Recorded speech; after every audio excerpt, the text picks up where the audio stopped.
Todos. Hoje vamos entrevistar a Cláudia Brito, tem 43 anos e está atualmente a trabalhar como professora de yoga de crianças, terapeuta, faz reiki e meditação. Vive em Fonte Coberta e neste momento está aqui connosco no A Ler é que a gente se entende. Quando começaste a ler? Eu comecei a ler desde que aprendi a ler. Eu sempre gostei muito dos livros, os livros sempre me fascinaram e comecei a ler basicamente desde a escola primária. Quando aprendi a ler foi quando comecei a ler. O que mais gostas de ler? O que eu mais gosto de ler são livros de desenvolvimento pessoal e de inteligência emocional. Gosto muito de ler livros motivacionais, livros com histórias reais e que nos levem a nós mudarmos a nossa vida. Gosto de dramas. Gosto muito de dramas porque sou muito sensível, eu gosto de livros que mexem com as minhas emoções e choro muitas vezes nos livros. Romances, histórias reais, adoro histórias reais. Gosto muito de ler jornais, artigos de opinião e adoro ler entrevistas. Que histórias associas à tua infância? Na minha infância, este era o tradicional Anitta, que era a coleção toda da Anitta, que a Anitta vai andar de carro, a Anitta vai ao parque, a Anitta vai a todo lado, não é?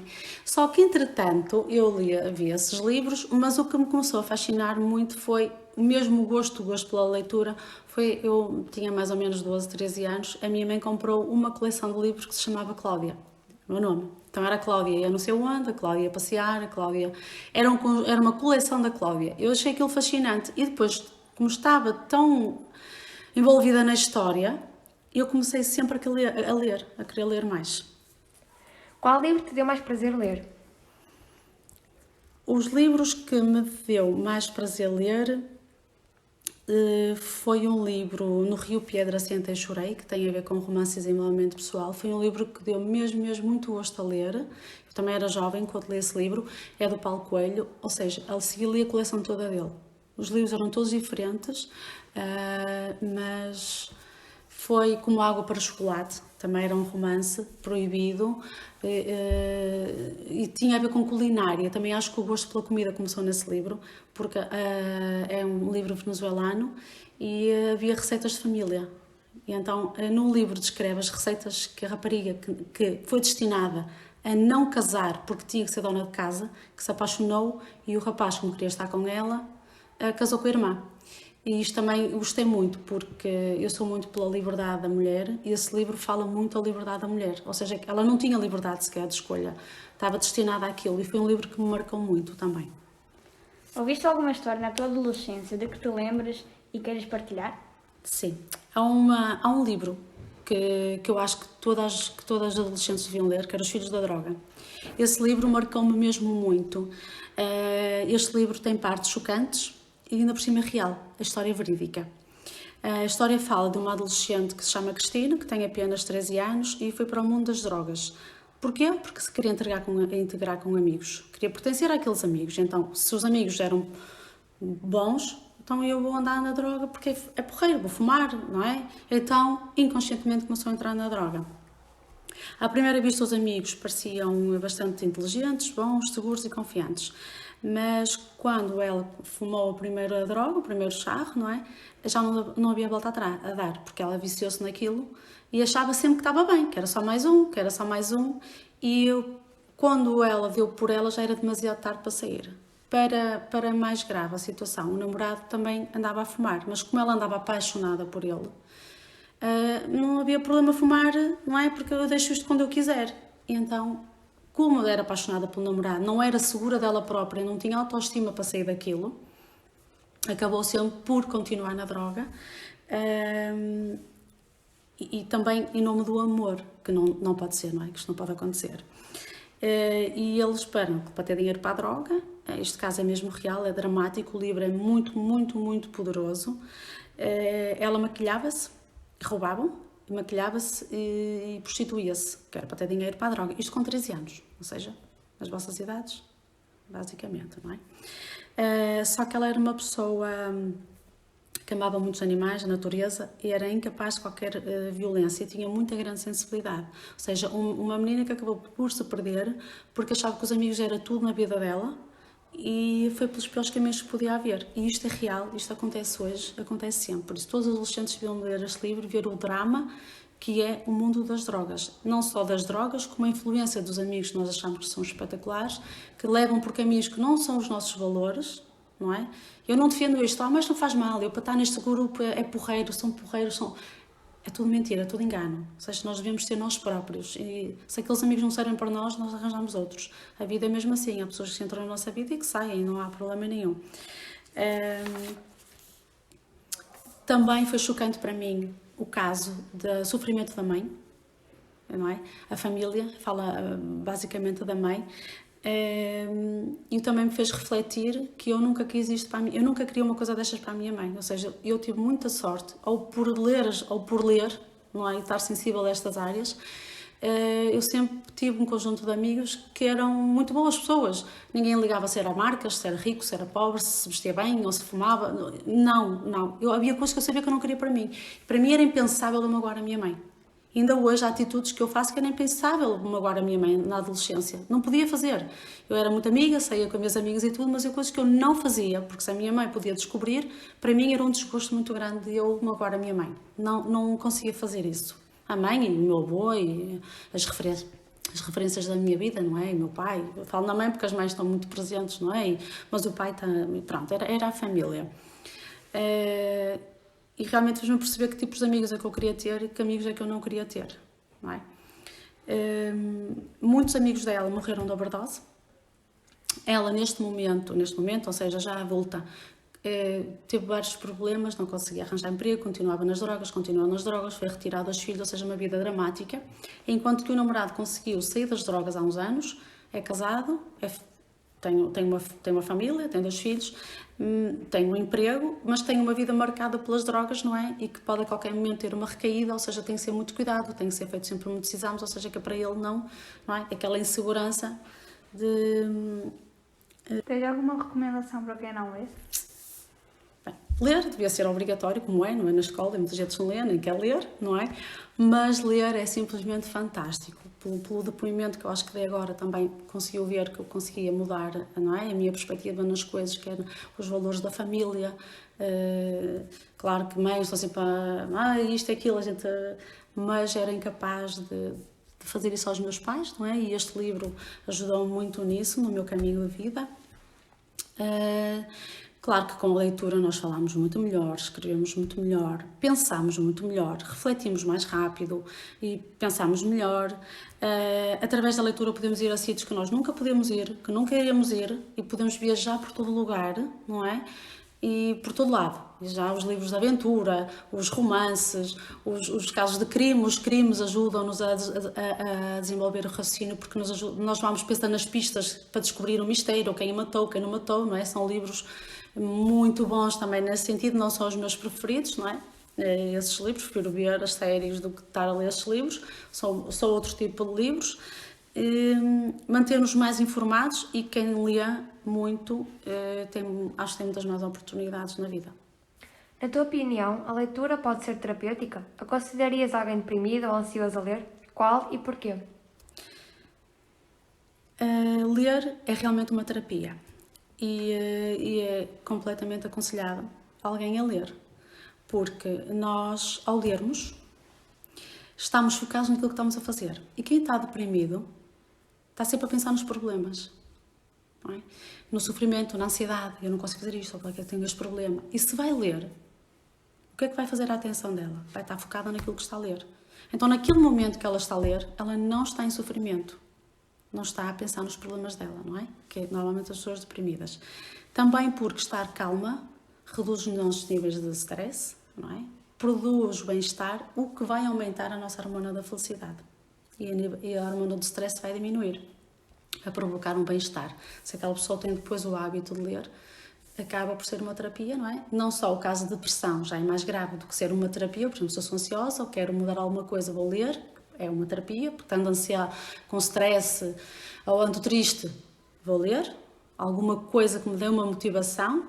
E depressão é mais complicada, mas há livros que ajudam também por estas situações. Enquanto nós estamos focados a ler, a nossa atenção está toda ali. Ou seja, ao ler também, em casos terapêuticos, se eu estou triste, como estava a dizer há bocado, vou ter um aumento da minha autoestima, porque eu vou ler, vou me sentir bem e vou ler coisas que digo, eu também sou capaz disto, se aquele conseguiu, eu também sou capaz, não é? E há livros que estas pessoas, os livros que devem ler, são livros baseados em casos de sucesso de pessoas reais. Não é? Por isso aquela pessoa conseguiu, eu também consigo, então vou ter objetivos para a minha vida, porque às vezes quem está deprimido não tem objetivos. O que é que eu vou fazer? O que é que me levanta da cama de manhã? O que é que eu vou fazer? O que é que me dá prazer fazer? Há quem não tenha. E então, se eu vou ler algum livro que me dê prazer, que comece-me a conhecer a mim própria, as minhas emoções, até conheço aquela pessoa, conheço os outros, não é? Como o caso do livro que fala da personalidade das cores, vai-me ajudar provavelmente a sair da depressão. Na tua opinião, qual é a melhor coisa sobre a leitura? A melhor coisa sobre a leitura. Primeiro, aumenta-nos a capacidade de comunicar. Eu consigo muito comunicar com os outros, com a família. Também no sentido de, se eu estou a ler um livro, eu vou dizer, olha, estou a ler este livro, mãe, já viste, o pai, não sei o quê. Ou seja, há uma interação com a família, não é? Enquanto agora nós estamos sempre nos telemóveis, estamos sozinhos, isolados, redes sociais não são as realidades, não é? Como nós sabemos. Enquanto estamos a ler, estamos a debater, estamos a ter ideias novas e também estamos a ajudar a quem está à nossa beira, porque aumenta o nosso vocabulário. Aprendemos também, ao ler, ter um pensamento mais crítico, a não julgar os outros, a conhecer outras realidades e a saber que as outras pessoas também têm umas histórias de vida, não é? E, além disso, claro, todo um conhecimento que eu gosto, que são os livros que eu gosto, de motivação, desenvolvimento pessoal, ajudam-nos também a sentir um bocadinho o que é que o outro está a sentir, não é? Às vezes aquela pessoa está triste, mas eu passei, eu li isto, e quando nós estamos num livro, por exemplo, num drama ou numa história muito romântica, estamos a sentir aquilo que estamos a ler, estamos a viver intensamente, o que é completamente de um filme completamente diferente, não é? Porque quem lê um livro vai ver o filme, não tem nada a ver, o livro é pormenorizado, vai ao mais emocional que nós temos, não é? E desenvolve muitas competências. E quanto mais sabemos comunicar, mais pensamento crítico que temos e mais opinião podemos dar, e mais, não é? Estamos em algum lado, se alguém falar de algum tema, não vamos estar ali calados, porque eu não sei. Não, é cultura, não é? Faz parte da nossa cultura. Eu vou ler para saber como é que eu posso ser um cidadão mais interveniente a nível do ambiente, por exemplo, como é que eu posso contribuir para a ecologia, para a saúde do planeta, ou para a minha saúde. Vou ler sobre a minha saúde, se eu me sinto bem, se eu me sinto triste, ou se sou ansiosa, como é que eu vou acabar com isto? Eu vou ler, vou procurar ajuda, ok? Pronto. Estás a ler algum livro atualmente? Qual e de que fala? O livro que eu estou a ler atualmente é o livro Dentro da Loja Mágica, que fala de um menino que tem uma vida muito complicada, tem 12 anos, o pai é alcoólico, ele tem um registro de violência doméstica que é dele, da mãe, e ele adorava ser mágico, e então com 12 anos entrou numa loja de magia. Só que a senhora que estava dentro da loja percebeu que ele era uma pessoa muito sensível e emocional e perguntou se ele queria conhecer a verdadeira magia. Então a verdadeira magia era trabalhar com as emoções e o poder que a nossa mente tem. Que ele achava que nunca na vida ia conseguir nada, até que ela lhe diz, escreve 10 coisas e vais visualizar como tu estivesses a vivê-las, e tu vais conseguir conquistar. Okay. Posso ler uma passagem aqui um bocadinho do livro? Sim. Jim, na vida todos temos situações que nos causam sofrimento. A do meu neto, a do meu filho, magoa-me o coração. É como uma ferida, por exemplo. Se eu me ferir no joelho, o que posso fazer? Posso dar-lhe alguma atenção, limpá-lo, colocar um penso e certificar-me de que vai sarar como deve ser. Ou posso ignorar e fingir que nada aconteceu. Já que não arde ou que não dói. Mas achas que é assim que devemos fazer? Não. Mais uma vez eu não tinha certeza do que ela estava a falar. Passa-se o mesmo com a ferida do coração. Precisamos dar-lhe atenção para que possam sarar. Caso contrário, a ferida continua a fazer-nos sofrer. E por vezes, durante muito tempo. Sofrer também faz parte. Concordei com a cabeça. Passar a grande parte da vida a comparar-me com amigos que pareciam ter tudo. Não tinham de que ficar na fila da mercearia, a sentir a dor quando a mãe estendia as senhas de alimentação e o empregado olhava para eles. Ou de esperar no banco alimentar que alguém lhes desse uma ajuda com leite em pó, manteiga ou um pedaço de queijo magro. Os meus amigos não tinham paz que discutiam, que se embebedavam em penso de comprimidos. À noite não iam para a cama pensar que tudo o que estava errado era a minha culpa minha. Tinham carros, dinheiro, roupas, namoradas, casas bonitas onde viver. Ruth, tinha pena deles? Jim, o próximo truque te vou ensinar-te a abrir o coração. Algumas pessoas têm muita dificuldade em fazê-lo. Para ti vai ser fácil. Porquê? Perguntei. Porque a vida já começou a abrir-te o coração. Tu importas-te com a tua família, com o teu irmão, com a tua mãe, até com o teu pai. Importas-te quando pensas no Nel que estava zangado contigo. Importas-te em vir aqui todos os dias. Não tenho dúvidas que a tua capacidade de importares com os outros. Isso faz parte do processo de abrir o coração. Pensei no rapaz que apanhara uma tareia nesta manhã. Praticamente não o conhecia, mas importei-me com ele, o suficiente para parar a bicicleta. Sabia que me importava, porque aquele miúdo podia ser eu, e já tinha sido. Importara-me que já sentira aquela dor e humilhação, 1 milhão de vezes. E isso dói muito. A leitura ajuda-te em alguma coisa, por exemplo, na concentração, deixa-te mais feliz? A leitura deixa-me muito feliz porque eu consigo imaginar, consigo viajar, consigo fazer coisas, consigo evoluir, consigo olhar para mim, consigo aprender coisas novas, consigo estar em conversa com pessoas e cada vez que leio parece que o meu coração e a minha cabeça aprendem sempre coisas novas e a terapêutica, sim, muitas vezes preciso de me acalmar, preciso estar eu comigo sozinha a fazer as minhas coisas, a primeira coisa que eu vou fazer, pronto, além da meditação, ou estar comigo própria, que meditar não tenho que estar ali 1 hora a fazer, basta pegar no livro e começar a ler aquele livro que eu preciso. Há livros técnicos, que é para o meu trabalho, que estou a tirar coaching agora, que tenho que o ler, são muito interessantes porque eu gosto muito do que faço e nós devemos fazer aquilo que nós amamos e que nós gostamos, porque parece que nós nunca vamos trabalhar, é sempre bom, ou seja, eu estou a trabalhar nisto, mas dá muito prazer, estou muito feliz, mas há momentos que eu preciso ler um livro que me acalma, que eu olho, que me sinta feliz ao ler. Sim, é muito terapêutica a leitura para mim. E foi assim a conversa entre a Ana Rita, Beatriz e Cíntia, da turma 8º B, com a Cláudia Brito, aqui no A Ler é que a gente se entende. Muito obrigada e até uma próxima oportunidade.